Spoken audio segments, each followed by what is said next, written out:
Uh. Yeah. Uh. Oh ya, kita jalan, lari ya. Kardio ya. tuh olahraga jantung. Artinya ya ngopi-ngopi lah sama bro nih. Long time no see. Saya sibuk kemarin ada ke Pekanbaru, nanti ke Makassar, Samarinda. Nah, Ini Bro Ica ini termasuk morning person atau gimana? ya gitu deh.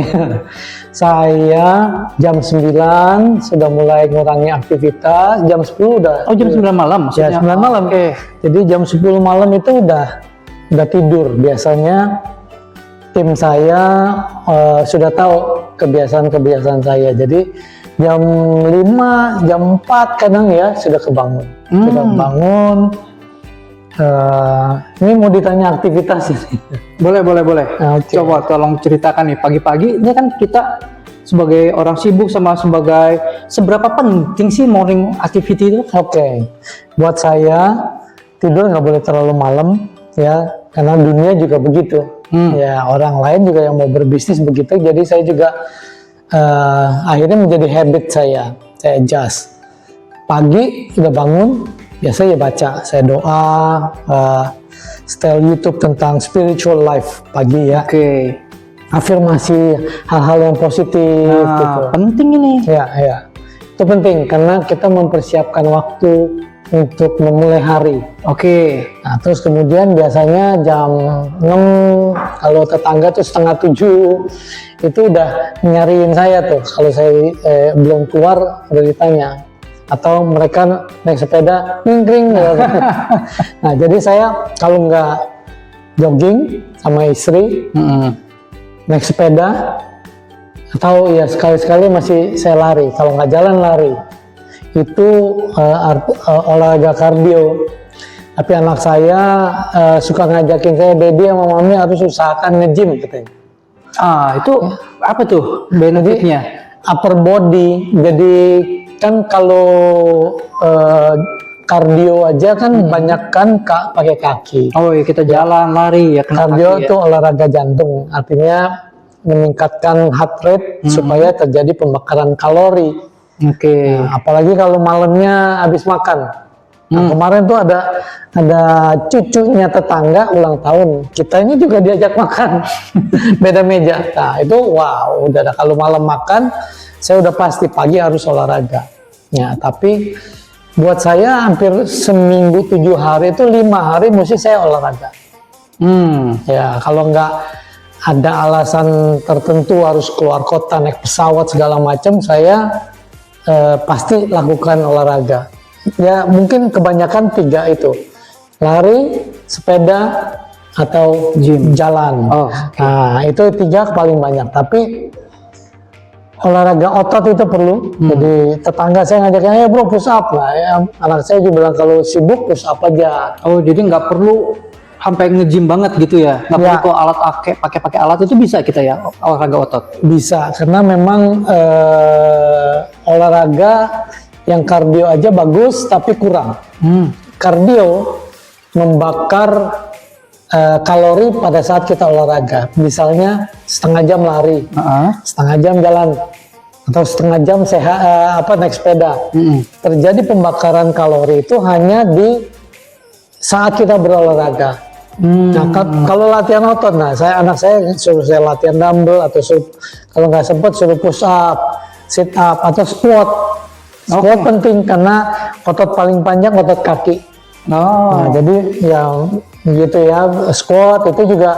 Nah, kalau olahraga otot, latihan beban atau tipis-tipis kita pakai dumbbell gitu ya, itu meskipun kita sudah berhenti, tapi misalkan di otot kita masih ada rasa nyeri, itu kan otot kita masih kontraksi, artinya masih terjadi pembakaran kalori meskipun kita sudah berhenti olahraga otot itu atau nge-gym. Ilmu yang bagus ini rupanya. Kadang-kadang kan kita habis olahraga besok paginya masih pegel gitu ya. Nah, selama masih pegel masih terjadi pembakaran kalori. Nah, beda sama kardio. Terus hubungannya olahraga dengan nutrisi atau makan sehat ada nggak? Oke. golden moment, artinya momen emas setelah olahraga kita harus isi protein. Oh, kenapa gitu? Oke. Olahraga kan otot kita pecah, sobek, rusak. Ya kan, apalagi kalau udah olahraga beban, ya toh, artinya ada rasa sakit itu kan terjadi penyobekan otot kita kontraksi itu dia rusak. Nah, setengah jam itu adalah paling lama 1 jam setelah olahraga harus masuk protein. Oke. Supaya membantu menyelesaikan masalah-masalah di otot, artinya merepair. Oh, jadi bukan Memperbaiki. kalau orang capek kan bilang, oh minum air gula itu. Iya, supaya nggak kelayangan. Jadi gula memang mendapatkan energi secara instan. Jadi kalau kayak orang puasa, begitu buka puasa batalkan dengan yang manis katanya. Ya. Yang manis itu bukan duduk sebelah orang manis gitu. Ya banyak kan minum manis-manis, makan makanan cemilan manis-manis. Iya, betul. Ya. Itu instan, dia langsung dapat segernya. Gitu. Tapi yang paling penting adalah protein. Makanannya otot gitu ya. Makanannya otot ya, memang dicernanya lebih lama, tapi dia penting. Nah, ada 2 protein nih, bro. Yang nabati sama hewani. Nah, iya. Nah, yang nabati ini paling bagus sudah diadakan riset itu dari bahan baku kedelai. Oke. Tempe tahu bagus gak? Bagus. Kedelai kan? Nah, tapi tiap hari makan gimana? Bosen juga ya. 1. Yang kedua, mengandung purin. Oh. Nah, purin itu bisa menyebabkan asam urat. Ya, memang bagus protein itu. Ya, tapi usahakan ngambil soy protein kedelai yang sudah diisolasi, yang sudah dibuang purin-purinnya gitu ya. Oh, ada itu. Ada isolate. Nah, ini protein ini saya senang ke satu tujuan ini karena memang proteinnya isolate. Oh begitu, saya minum sering tapi saya malah informasinya belum tahu itu justru. Oke, nanti stafnya satu tujuan suruh kasih penerangan lagi apa bedanya protein biasa sama protein kedelai yang sudah dibuang purinnya. Nah, rasanya tetap enak walaupun udah dibuang purinnya juga ya. Memang. Terus kemudian protein kedua adalah nabati dan hewani. Ya. Dada ayam, ya, putih telur. Pokoknya daging sapi apa segala macam. Nah, itu mahal memang. Bagus gitu ya, apalagi kalau orang-orang yang mau bulking. Nah, itu biasanya restoran all you can eat takut sama orang bodybuilder. Habis banyak ininya proteinnya. Gitu. Mau diusir nggak bisa. Nggak bisa, udah bayar all you can eat. Oke, nah jadi protein itu dari hewani masih ada mengandung lemak ya, kayak sapi kan ada pasti ada lemak-lemaknya. Justru yang enak itu yang bikin nikmat. Ya boleh lah. Apa kalau bodybuilding kan bakal kalorinya luar biasa habis olahraga. Mereka bakal kalori luar biasa. Ini nggak takut sama makanan seperti itu. Ya, yang penting kadar proteinnya lebih banyak dari lemak. Karbohidrat. Nah, jadi tetap butuh makan nasi nggak, bro? Saya kalau orang Indonesia belum makan nasi katanya belum makan. Nggak nendang. Nah, ya. Gimana itu? Oke. Jangan nyalain nasi sebetulnya. Ya tetap butuh karbohidrat. Ya banyak orang takut makan nasi tapi kerupuk sikat. Nah udah jadi beda juga, nggak beda jauh gitu ya. Kerupuk 2 potong besar yang putih-putih itu, ya, sama sepiring nasi itu kalorinya bisa sama itu. Apalagi pakai kecap manis. Waduh, sambal. Ya, makanya ikan asin lagi yang sudah diformalin ya. Nambah lagi itu, nambah terus. Ya, itu dah. Gimana jadi, tuh? Tetap boleh makan nasi terukur. Oke. Ya, jadi tetap karbohidrat dibutuhkan untuk otak, untuk semua perlu dalam kebutuhan sehari-hari, aktivitas kita karbohidrat tetap dibutuhkan. Gitu. Jadi meskipun kita bangun pagi, olahraga segala macam, apabila nutrisi asupannya tercukupi, orang nggak akan capek, nggak akan ngantuk ya. Ya, terus dan seterusnya, lemes dan seterusnya. Apabila habis olahraga diikuti dengan asupan protein yang cukup. Tapi ingat, vitamin dan mineralnya juga harus cukup. Nah, Jangan makan mentang-mentang protein, hajar semua, putih telur sampai 20, kasihan ayamnya. nggak sempet bertelur ya. Iya, jadi mesti ada vitamin-vitamin tambahan, mineral-mineral tambahan yang dibutuhkan, bukan cuma protein. Gitu. Tapi yang kadar kalorinya cukup rendah, tapi proteinnya tinggi. Low carb Dapat nggak nih di sini nih? ini ada semua. Waduh, Lengkap. cocok. Ya, udah dibikin enak lagi. Ini informasi yang sangat berharga sekali, bro. Baru denger saya tahu gini. Iya. Pantesan itu rupanya rahasianya ya. Ya, Tetap gitu seger deh. seharian. Ya, gitu deh. Luar biasa. Tapi memulai olahraga itu memang sulit di awal. Ya, membiasakan diri tetap beraktivitas karena semua orang tahu olahraga penting. Betul. Tapi mau melakukan apa enggak? Itu dia masalahnya. Disiplin sama diselipin. Bedanya dikit, tapi resultnya, hasilnya beda jauh. Nah, jadi memang pada waktu memulai membiasakan diri itu nggak gampang. Tapi kalau sudah terbiasa nggak olahraga, nggak betah. Saya keluar kota pun kayak kemarin di Pekanbaru.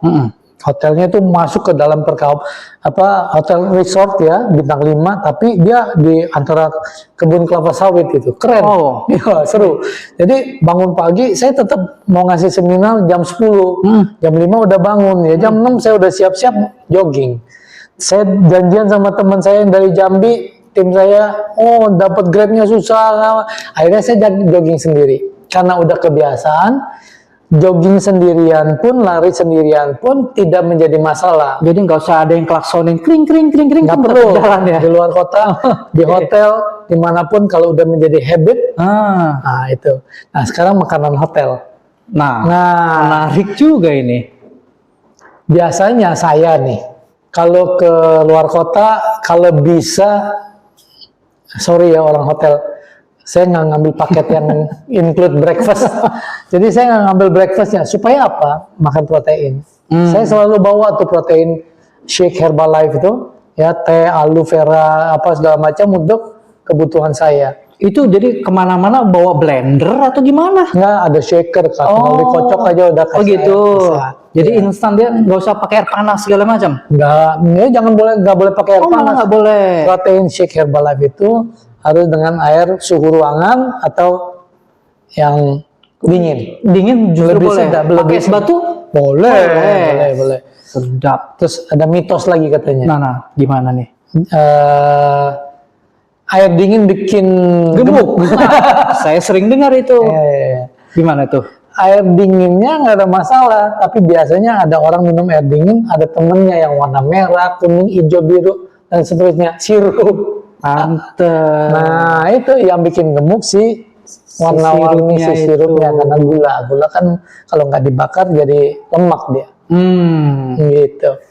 Nah, jadi kebiasaan itu memang nggak gampang, tapi kalau sudah menjadi gaya hidup, akhirnya nggak jadi beban. Memang udah kita harus sehat. Dan Bro suka makan nggak?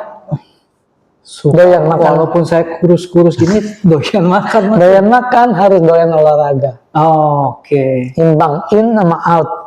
Nah, kalau innya masuknya lebih banyak dari out, Outnya? pasti dia tertumpuk jadi gemuk. Jadi kalau misalkan suka olahraga, suka makan, tapi kita imbang-imbangin gitu ya, tetap bisa turun berat badan apabila terjadi pembakaran lebih banyak daripada makanan yang kita masuk. Seberapa penting sih antara olahraga dan pola makan? Olahraga, level fitness seseorang, level fit itu di atas sehat. Kalau sehat itu yang penting nggak sakit. Ya, tapi kalau begitu orang gampang flu, ganti cuaca sedikit, sakit tenggorokan apa, itu nggak fit. Oke. Ya, nah fit itu kalau udah misalkan terpaksa kena hujan di jalan naik motor gitu ya, tapi nggak flu, nah itu fit. Ya nggak meriang, itu fit. karena daya tahan tubuhnya, imunitas di dalam tubuhnya masih kuat. Oke. Nah, dia nggak sakit. Kayak Jakarta kena polusi sekarang macam ya, banyak orang yang ini pilek segala macam, batuk apa segala macam. ya. Kalau orang cuman nggak sakit aja ya cuman sehat-sehat. Tapi kalau dia tetap nggak sakit tenggorokan, nah itu fit. Gitu. Jadi berapa penting olahraga hanya membantu 20 maksimal 30% dari level fitness seseorang. 80 sampai 70%-nya dapat dari mana? Pola makan. Jadi mengatur pola makan lebih sulit daripada mengatur olahraga. Saya sempat diskus sama tokoh olahraga Indonesia gitu ya, Mas Aderai. Saya sempat nanya, lebih sulit mana mengontrol pola makan atau olahraga? Di podcastnya beliau sempat ngomong bahwa olahraga 2 jam, gym tuh 2 jam, keringetan udah capek sampai kemana-mana ya, tapi 2 jam aja, padahal sehari 24 jam. Iya. Nah 22 jamnya itu apa yang masuk ke mulut kita, itu challenge-nya. Gitu. Jadi tantangannya setelah olahraga kamu ngapain? Kalau minum manis-manis, makan bakso yang banyak lemaknya, nasi uduk dan seterusnya, bagus aja. Tapi ya tentu lihat in sama out-nya. Jadi walaupun kadang-kadang kan kita di luar sana bilangnya, wah gue mah udah olahraga, makan udah boleh bebas. Enggak juga rupanya ya. Ini tetap ada in sama out-nya, banyakan mana. Gitu. Ya tetap harus ada perimbangan, perhitungan kalori juga, in sama out. Ya, gitu. Oke. Informasinya luar biasa Bro Ical. Thank you. Terima kasih sudah sibuk-sibuk masih sempat olahraga apapun yang terjadi itu ya. Ini ada yang makan. Sering diajak makan sama tim kalau keluar kota. Jadi ngomong-ngomong membangun habitnya sudah. Waduh, kalau udah kebiasaan. Saya ikut bisnis Herbalife ini kan 25 tahun. 25 tahun lebih, Bro. Itu begitu udah mulai turun berat badan, terus ngikutin training-trainingnya, segala macam, kita lihat bahwa, wow ternyata memang harus ada perimbangan. Diet sama olahraga. Kayak tangan kanan sama tangan kiri. Olahraga, gym, olahraga rutin atlet segala macam, tapi kalau nggak diimbangin dengan nutrisi, gitu ya, tetap otot dan seterusnya itu nggak bagus. Ada orang yang diet aja tapi kendor, nggak pernah olahraga. Ininya dadanya udah berhenti tapi ininya masih gerak ya. Nah itu karena nggak pernah latihan otot, gitu. Jadi dua-duanya saling membutuhkan, Bro. Baik. Gitu. Jadi 25 tahun lebih sejak saya di bisnis healthy active lifestyle, diet, belajar nutrisi, belajar juga akhirnya tentang olahraga. Jadi itu kayak tangan kanan, tangan kiri. Akhirnya saya jadi kebiasaan gitu. Bagaimana saya bisa sharing atau memberikan training orang kalau saya sendiri tidak menghidupinya dalam kehidupan hari-hari. Akhirnya lingkungan saya memaksa atau memotivasi saya untuk bergaya hidup sehat, untuk lead by example atau memberi contoh gitu. Akhirnya jadi kebiasaan, Bro. Siap. Gitu. Oke, thanks waktunya. Thank you. Sampai kita ketemu lagi Jogging bareng. Oke. Yang abis ini nge-gym boleh? Abis itu makan. Makan protein herbal. Protein. Ya. Tos dulu. Udah Terima habis kasih. Thank you guys.